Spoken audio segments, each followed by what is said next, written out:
Olá, estamos começando mais um Reaça e Comuna. Ele é o Reaça, eu sou a Comuna, embora ele diga o contrário. E a gente vai direto ao ponto. 100 dias de governo Bolsonaro, a gente já está em dúvida quem que é o presidente de fato do país. Quem que é, Mário? Ora, veja, vamos ser otimistas, já começando com otimismo. Nós estamos com dois presidentes. Isso é Dois coisa muito presidentes, bom. Mourão e Bolsonaro são os presidentes do Brasil, é Nós isso? temos dois, esse governo tem dois presidentes, tem o presidente Bolsonaro e o presidente Mourão, caso seja necessário, quer dizer, é tipo promoção do varejo, pague um e leve dois. Mas você não acha que. Você acha que o Mourão está ultrapassando, está se passando nas críticas ao governo? Ou é a galera do presidente que está se passando nas críticas aos militares? Olha, eu quero aqui ser solidário ao presidente Mourão. Presidente Mourão, ó, Eu não tam- confio a mínima no Mourão, né? Quando a Dilma era presidenta da República, ela teve que tirar ele lá do comando militar que era, ele estava na frente, porque ele só vivia falando em intervenção militar. Mas olha só, ele está sendo atacado, essa que é a verdade. O presidente Mourão está sofrendo ataques, é o Para o Mário, contrário. tanto faz Bolsonaro e Mourão, ele vai sempre puxar o saco dos dois. E do próximo também. Mas a questão, eu quero dizer que em relação a isso, eu tenho uma atitude absolutamente justa e equânime. Sei. Mas ele está sendo atacado violentamente. E eu, a partir de hoje, não aceito mais a designação do nosso querido Carlos Bolsonaro Carluxo. como 02. Eu não aceito mais. Uhum. A partir de hoje eu só trato ele como Nero 2, porque ele está botando fogo em Roma. Olha só o que ele disse numa postagem. Naquele fatídico dia em que meu pai foi esfaqueado por ex-integrante do PSOL e o tal de Mourão. O tal de Mourão é o vice-presidente da República. A minha curiosidade é a seguinte: se o tal de Mourão derrubar o Bolsonaro, os bolsonaristas vão dizer que é impeachment ou vão falar em golpe? Né? Eu também quero saber, se tiver um golpe militar de fato, eles têm a obrigação de apoiar, né, Mário? Porque se é a favor da ditadura, tem que apoiar golpe militar. Não, veja bem, se houver uma substituição eventual do presidente Mourão no lugar do presidente Bolsonaro, o que vai haver, na verdade, é uma promoção da presidência, porque a presidência vai ser promovida de um capitão para um general. Vai melhorar ainda mais, vai ficar ainda melhor. Já está muito bom, vai ficar ainda melhor. Temos que ser otimistas.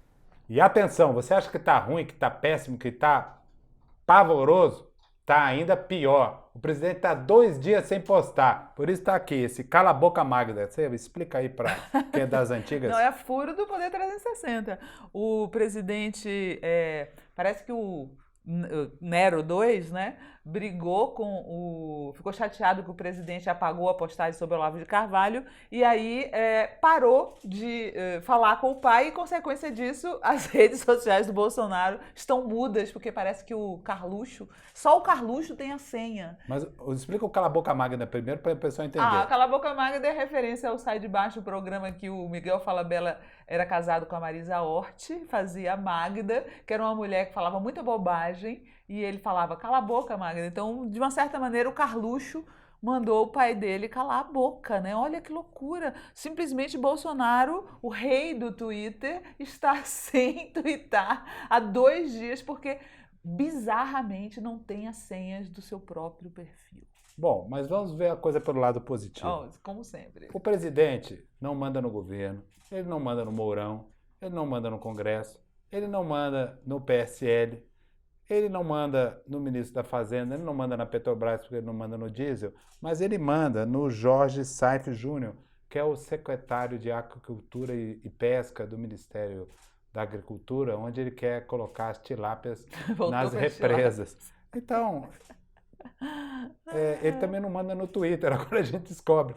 Eu só não entendi porque que você disse que piorou. Para mim, melhorou. O Twitter sem Bolsonaro é muito melhor. Agora só falta o Trump também perder as senhas dos perfis dele, que aí vai ficar perfeito. Pois é, os filhos do presidente Bolsonaro são melhores que os filhos do Trump. Você fez um elogio, tá vendo? Acabou de fazer um elogio. Vamos para o próximo bloco agora.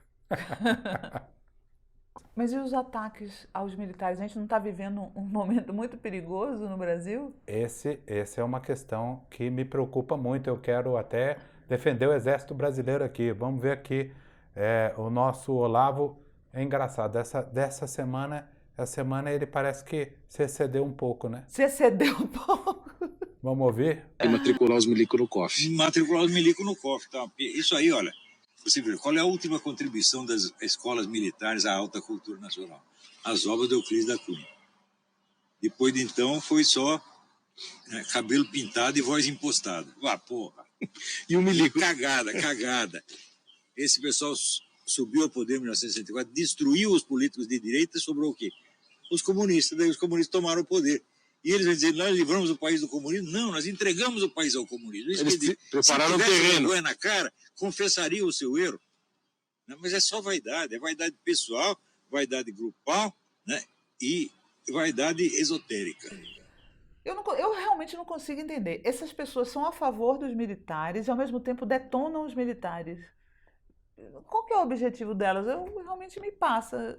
Não consigo entender. Eu acho a extrema-direita meio burra e meio fora da casinha, mas já estou bugando com essa situação. Eu quero, em primeiro lugar, defender todas as corporações militares que prestam um enorme serviço ao Brasil. Essas questões políticas que envolvem os militares fazem parte de um pequeno grupo, uma pequena elite dos militares. Agora, o mais grave desse episódio é que, infelizmente, essa fala do senhor Olavo de Carvalho, que pode estar certa ou pode estar errada, todo mundo tem direito de expressão, mas ela foi compartilhada pelo comandante em chefe das Forças Armadas em suas redes sociais, o presidente Bolsonaro. E aí nós criamos uma coisa grave para a democracia. Quando o comandante em chefe das Forças Armadas critica as Forças Armadas na sua rede social, depois ele retirou esse post. Depois que fez a cagada, nas palavras de Olavo de Carvalho. Ele é o comandante em chefe. Ele está criando um clima de conflito e de quebra de hierarquia, porque ele está fazendo... Você está até parecendo um comuna falando, Mário. Não estou não. Eu sou a favor da hierarquia e da ordem e do progresso. É o contrário. Eu acho que não se pode... Mas o Bolsonaro é famoso no Exército por quebrar a hierarquia. Ele foi expulso do Exército. Mas ele é um insubordinado. Mas o presidente Lula também, quando estava, antes de chegar à presidência, fez uma série de exageros e de excessos. Mas ao chegar à presidência, é evidente, ele teve que entender que o exercício da presidência impõe determinados limites. E você, como presidente da República, você representa uma instituição. Presidente Bolsonaro, você me falou que se fosse uma pessoa de esquerda que fizesse uma coisa dessa, já teria tido consequências drásticas, Eu fico imaginando se a presidenta Dilma, num daqueles seus momentos de genialidade, tivesse postado algo parecido de alguém da esquerda falando alguma coisa como essa. Nós teríamos uma crise militar. Certo. Era para ter uma crise militar agora, então. Não, nós estamos tendo uma crise psicótica, porque isso daí não é uma coisa que contribua para nada, ainda mais diante de tantos problemas como nós temos, né? Bora lá para o próximo assunto? Lula no STJ. Essa semana a gente teve o julgamento do ex-presidente Lula. A sua pena foi reduzida um pouco, né? Na minha opinião, o processo todo deveria ter sido anulado, mas o mais grave é que os advogados do ex-presidente reclamaram de não ter sido avisados do julgamento, ou seja, as partes não foram comunicadas do julgamento do Lula, né? Isso é uma loucura, isso é um estado de exceção que a gente está vivendo. Fora que quando os juízes do tribunal reduziram o preço da multa do Lula de 16 milhões para 2 milhões, você vê que tem uma manipulação clara que veio do processo inicial com o Moro e da confirmação da sentença pelo TRF4. Mas o STJ praticamente confirmou toda a condenação, apenas reduzindo um pouco a sentença. Você, Mário, como um defensor do Estado de Direito, como é que você viu esse julgamento do Lula? Bom, hoje eu vim aqui até com uma camiseta, ó, que é uma camiseta que é uma crítica ao presidente Lula. Uma crítica. Aqueles que criticam o presidente Lula, o criticam por quê? Porque dizem que ele é um mito, não passa de um mito. E existem duas acepções para o mito. O mito no sentido da mitologia, de uma narrativa, de uma história, e o mito no sentido de uma farsa. O curioso é que nós estamos tão divididos ideologicamente que exatamente o argumento que usam contra o presidente Lula, que ele é apenas um mito, ele é uma farsa, é exatamente o adjetivo que encontram para elogiar o presidente Bolsonaro, dizendo que ele é um mito. Então, Um mitômano, no caso. Então, nós hoje realmente estamos vivendo um país dividido. Mas aqueles que veem alguma coisa negativa no presidente Lula, veem que ele é apenas um mito no sentido negativo. Lula não é um mito, Lula é uma ideia. As ideias não são aprisionadas. Essa é a verdade. É por isso que a direita tem tanto medo do Lula. Agora, evidentemente, quem foi julgado no STJ pela primeira vez foi a Justiça do Paraná. Né? Tanto a Justiça do Paraná quanto a Justiça do TRF4. E é na primeira vez que um tribunal de superior julgou A Lava Jato. não só a Lava Jato, mas como a Justiça do Tribunal Regional, qual foi o veredito? Houve exageros. Veja, a quinta... Acho pouco.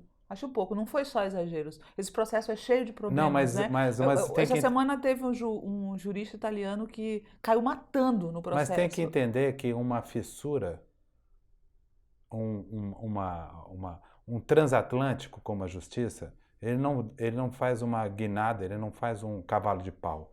Ele muda 1 grau, 2 graus para chegar... É incrível o puxa-saquismo desse homem, das instituições, do jeito que elas estão. Não, é verdade. Olha, quando a quinta turma do STJ, ela sussurra, ela está dando um grito. Ela não vai gritar nunca. Então, quando ela diz o seguinte, olha, vocês exageraram na pena, exageraram na multa, ela está gritando que houve um julgamento exagerado. E isso não impede que haja correções daqui para frente. E o mais importante, o ministro Gilmar Mendes disse essa semana que, conforme determina a Constituição, ninguém pode ser preso antes de trânsito em julgado, que é o que deve ser feito, não em relação apenas ao presidente Lula, mas eu sou a favor de Cabral livre, Cunha livre, eu sou a favor de Gedel livre, eu sou a favor de todos livres, porque as pessoas só podem ser presas nesse país de acordo com a Constituição. Não sei se você acompanhou esse assunto aí, que causou muita polêmica na semana. A banda punk Dead Kennedys vem ao Brasil e aí apareceu um cartaz, supostamente o cartaz oficial da turnê, que bombou nas redes sociais com uma família de Bozos, né, o palhaço Bozo, e fazendo uma paródia com a frase do filme Apocalipse Now, adoro o cheiro de napalm pela manhã, eles botaram adoro o cheiro de pobre morto pela manhã. O cartunista chama Cristiano Soares, é brasileiro, e esse negócio bombou com os shows, né, do Dead Kennedys marcados aí. Camisetinhas da seleção brasileira. Igual o pessoal dos Coxinhas fazia desde a época do golpe contra a Dilma. Mas aí, o que aconteceu? A banda desautorizou o cartaz, disse que o cartaz não é oficial. E aí, um pessoal supostamente, não sei, cristão, não sei se foi de zoação ou foi a sério, fez uma versão cristã do cartaz. Eu achei a sua cara, Mário. Olha que doçura. Esse é o lado positivo. Ó, gente, não é a cara do Mário isso? Olha só que lindo. Tudo vendo as coisas, as pessoas brincando com koalas, a outra alisando um tigre. Aliás, muito melhor do que aquela coisa agressiva, né, Mário? Contra a CBF. Não é? Sob a sua visão otimista, não é mais bonito isso, Life Kennedy? Gente, é assim que eu vejo o governo Bolsonaro. Pessoas alisando tigres? Não! É uma coisa inspiradora.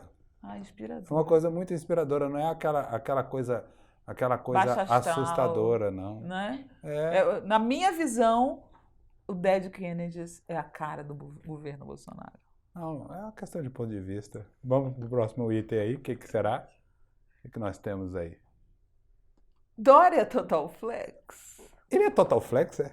Total Flex, o cara, ele, ao mesmo tempo que ele flerta com o militarismo, com a ditadura, né? Bajula Bolsonaro. Ontem ele fez essa selfie com Bolsonaro. A mim me causa engulhos ver essas duas pessoas juntas, né? Mas cada um, cada qual. Aí, ao mesmo tempo que ele se encontrou com o Bolsonaro, ele também fez selfie com a deputada progressista Tabata Amaral, que eu vou dizer para vocês, o pessoal de esquerda está atacando essa moça direto, porque por conta dessa foto, dizendo, está comprovado que ela é uma reaça porque posou com o Dória. Eu particularmente não concordo com isso. Eu acho que ela é deputada por São Paulo, ele é governador de São Paulo, eu acho um encontro institucional. E eu acho que a esquerda está exagerando. Agora eu vou dar uma de reaça, tá? Acho que a esquerda está exagerando um pouco nesse momento, sem separar que a gente está precisando muito dos progressistas, sabe? E essa menina é claramente progressista, ela não é uma reaça. Eu quero defender aqui o governador Dória. O governador Dória mostrou, inclusive durante a campanha, nos programas, nos vídeos, que ele tem uma enorme capacidade de conviver ao mesmo tempo, simultaneamente, com diversos tipos Você está se referindo àquele ex-vídeo da campanha? Não, eu estou dizendo que ele tem uma enorme capacidade de conviver simultaneamente com pessoas das mais variadas. Então, isso é uma qualidade na política. E a Tabata? Faz parte dessa capacidade dele. Eu acho que nesse momento, sinceramente, no Brasil de hoje, para mim, quem não for a favor de tortura de seres humanos, eu quero estar junto. Esse negócio de direita e esquerda, ideologicamente, é bom, mas no momento que a gente vive de luta contra o fascismo hoje no Brasil, para mim é mais importante ser progressista contra o conservadorismo, sabe? Faço minhas as suas palavras. Mas você não é reaça, caramba. Mas eu digo mais, o governador Dória tem uma incontestável capacidade de agrupar pessoas em torno dele. Então você que acha que ele é total flex. Ele é total flex nesse sentido. Vamos para o próximo item. Esse agora é mídia e poder, né? Mídia e poder, né? Que a gente sempre comenta. E o assunto da semana é a ameaça que os jornalistas do canal Terça Livre, que é um canal que volta e meia é acusado de compartilhar fake news, e o Bolsonaro adora, eles foram ameaçados, né? Obviamente todo mundo repudia que pessoas sejam ameaçadas, mas é curioso que eles tiraram sarro do Jean Willis quando o Jean Willis foi para o exterior por conta de ameaças, e agora o feitiço virou contra o feiticeiro, né? Na nota da Abrage contra as ameaças, eles lembram, né, que o próprio Terça Livre, desse Alan dos Santos, difundiu recentemente uma falsa acusação envolvendo a repórter Constança Rezende do Estadão. A gente comentou aqui, lembra, Mário? Que ela expunha a repórter a ameaças de morte. E agora eles estão sendo alvo. O problema de você ter envolvimento com questões de fake news é que até mesmo quando você diz que sofre uma ameaça, você está com a sua credibilidade tão abalada que não se dá para saber com 100% de certeza se isso também não é uma fake news. Em primeiro lugar... Mas você não era para estar a favor desses caras desse site? Eu sou, porque se ele for um site de fake news, eu estou dizendo que pode ser uma fake news, eu estou apoiando a natureza do site. Mas se não for, eu também estou apoiando o site, porque ninguém merece ser ameaçado na sua capacidade, na sua liberdade de expressão. Mas assim, como leituras de extrema direita, você curte o Terça Livre ou você prefere o antagonista? Veja, são duas opções muito boas. Eu acho que são conteúdos muito relevantes. Agora, o que eu acho é que qualquer um que tenha a sua voz ameaçada não merece tê-la. E eu acho que, de alguma forma, a gente aprende aqui nesse episódio que você lança o bumerangue, mas o bumerangue volta. Então, quando você começa a flertar com a opressão, a opressão volta. Né? Gente, parece tão comum falando em opressão, não tô nem acreditando nisso. Não, a opressão no bom sentido. Opressão no bom sentido. Eu estou dizendo que continue flertando com a opressão que ela volta. Você estudou Paulo Freire. Eu tô sentindo uma influência paulo freireana em não, você, gente, eu Mário. tô dizendo o seguinte, continuem, gente, porque volta. É que ela não está entendendo. Vamos agora para o nosso quiz. Reaça ou comuna? Então vamos começar o primeiro item de hoje. A decisão do STJ que reduziu a pena do ex-presidente Lula, ela é reaça ou comuna? Totalmente reaça, né? Como é que pode um processo desse continuar? Não existe essa possibilidade de processo cheio de falhas e um tribunal superior manter apenas por politicagem, para mim é puro reacionarismo. Nada disso. Ela é absolutamente comuna, porque a Suprema Corte, no seu nível mais técnico, que é a 5ª turma do STJ, ela deu uma mudança, fez uma guinada em relação à Lava Jato, que era incontestável até então. É a primeira vez que a Lava Jato foi julgada e ela foi, de alguma forma, digamos assim, eu não diria condenada, mas ela não foi totalmente chancelada. Então, foi muito comunista essa decisão do STJ.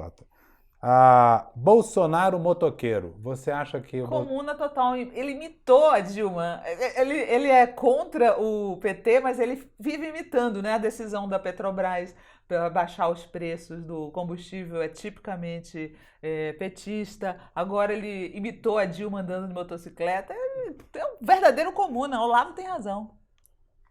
Presidente Bolsonaro, ela acabou de dar um alerta muito grande. O senhor está imitando a Dilma. Isso é uma coisa super reaça. Nós votamos no senhor exatamente para que o senhor fosse o contrário da Dilma. Então ela pelo menos andava de carona. O senhor pelo menos dirige a moto. Isso é reaça. Vamos aqui para os caminhoneiros. Os caminhoneiros são reaça ou comuna? Os caminhoneiros são os maiores reaças porque eles conseguem ser mais reaças do que qualquer governo ao fazer chantagem. Todo governo vai ser chantageado pelos caminhoneiros, né? Agora, uma coisa é que o governo do PT praticava uma política justa de preços e os caminhoneiros eram tão reaças que não perceberam e agora estão também provando da própria moeda, do próprio veneno. Olha, isso aí é um discurso completamente reacionário das elites brasileiras, porque quando o ex-presidente Lula surgiu em 1978 lá no ABC e enfrentou os poderosos e paralisou... Você vê os caminhoneiros assim, eu chamei até os caminhoneiros de comunistas. Eles são trabalhadores brasileiros que estão enfrentando o poder de maneira organizada por eles mesmos, sem sindicato, enfrentando os poderosos e enfrentando todos os poderes. Isso é super comum. Bom, então vamos lá. DEM ameaçando deixar a sessão de votação da reforma da Previdência. Isso é reaça ou comuna? É partido do presidente da Câmara, totalmente comunista, né? Como todos eles que dizem que é contra o Bolsonaro são comunistas. A Globo é comunista, toda a mídia é comunista, o Le Monde é comunista, Roger Waters é comunista. Obviamente, o DEM, que é contra a reforma da Previdência, virou comunista. Olha, é absolutamente reacionário. Eu queria até pedir ao nosso querido DEM que veio do PFL, que veio do nosso querido PDS, que veio da nossa costela, nossa arena. Nunca fique contra a reforma da Previdência, DEM. Nós contamos com você. Isso foi reacionário ficar contra a reforma da Previdência. Tá ok? Acabou, né? Acabou. Chega. Tchau. Beijo.